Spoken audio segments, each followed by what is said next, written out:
Brad Marchand has finally spoken out about the trade that sends him to the Floirda Panthers and the failed contract negotiations that led to this trade by Don Sweeney, and fans are fired up. We're going to be talking about all of this, breaking this down from a fan standpoint, as well as discussing what was Don Sweeney thinking here in this video. Very quickly, before we get into this whole big chunk of news here, we're currently at 6,249 subscribers. We have gained an insane amount of subscribers as of late. Your support has been absolutely incredible, and we're on the road to 7K.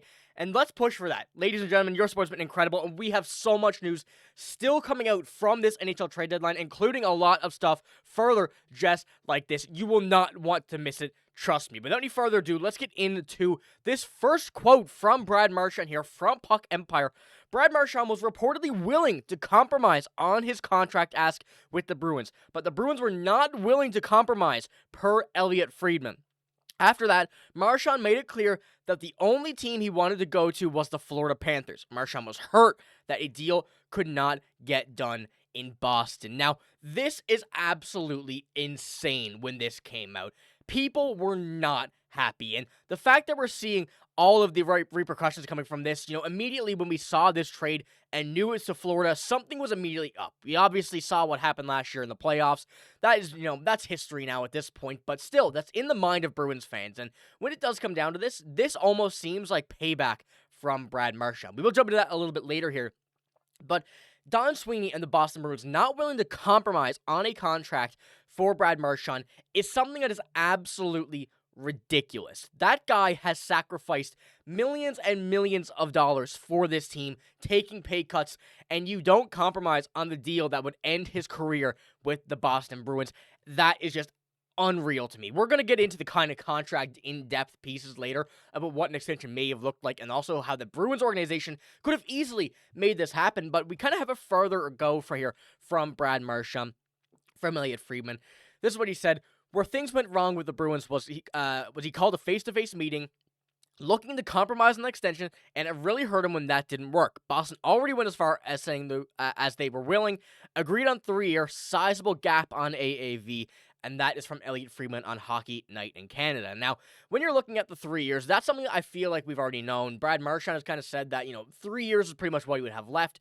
But when you're looking at a sizable gap in AAV, and that's what we just don't know yet. Will we know? Maybe at a later date, but I really do not feel like Brad Marchand will bring it out. I feel like the ones who would bring it out would be the Bruins and Don Sweeney if it were to be anybody.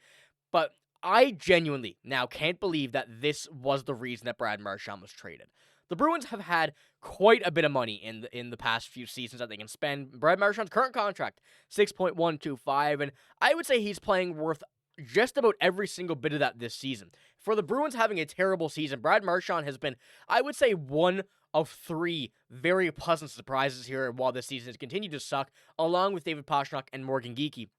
And for a guy who's going to be 37 when this deal expires, going to be, a 3-year deal, could retire before, at any really AAV, I would say below $8 million.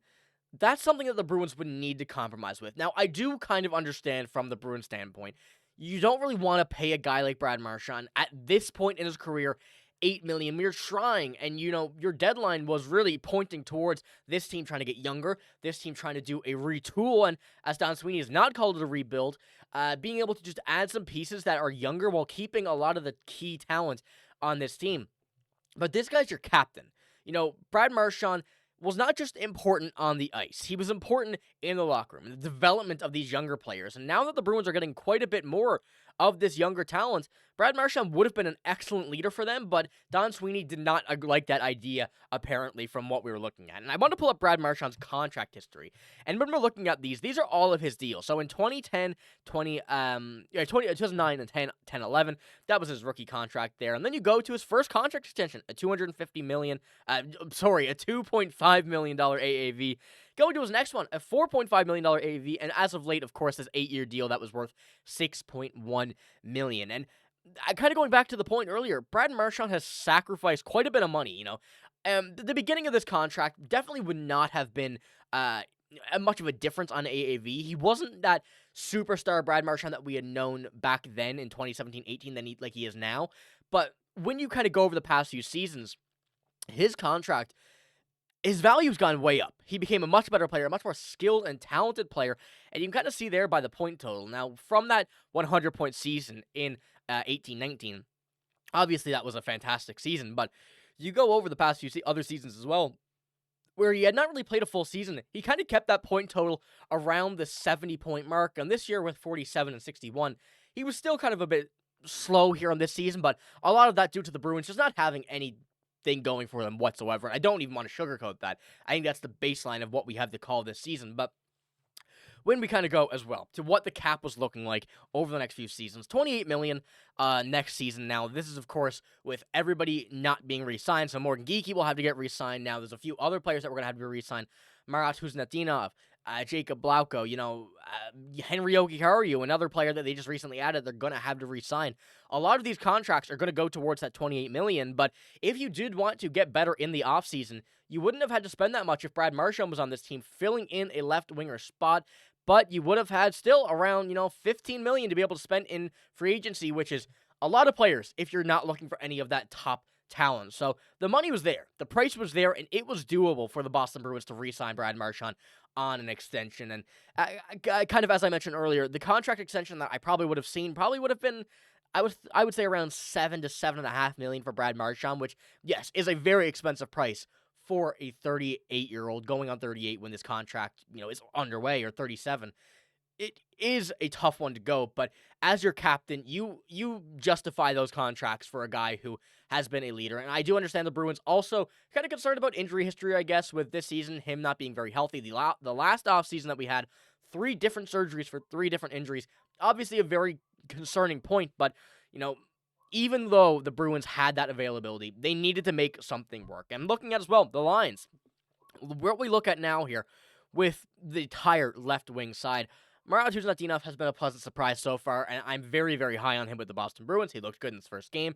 Morgan Geekie has just had a stellar season, will be re-signed by the Boston Bruins, but Cole Koepke and John Beecher as your other 2 wingers, you definitely could have had Brad Marchand still stay in that top 6 where Cole Koepke was now. Keep Marat Kuznetsov there on that third line, and if you wanted to even go out and get a 4th liner on the wing in free agency, you could have done that or kept what you had.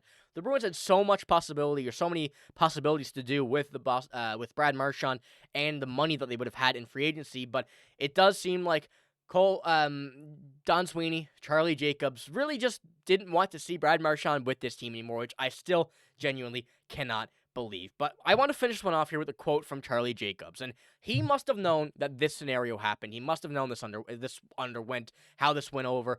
And of course, we have not heard the side of Don Sweeney yet, but this is Brad Marchand's side. Charlie Jacobs said this about Don Sweeney and Cam Neely, and this was in the last video. Be sure to go watch that and what he said about Don Sweeney and Cam Neely and their process of this trade deadline. This is only a little summarized version of it, so if you want to see the full thing, go check out that video. But he says, I have faith that they'll make the right decisions. I don't have the playbook for that. I'll have faith, whatever they do, that it will make those decisions right. So, I do understand that, especially the way the trade deadline went. Everything was really good, apart from this Brad Marchand deal, and now it really just seemingly got worse, and fans are calling out Don Sweeney for this. So, let me know what you think in the comments below.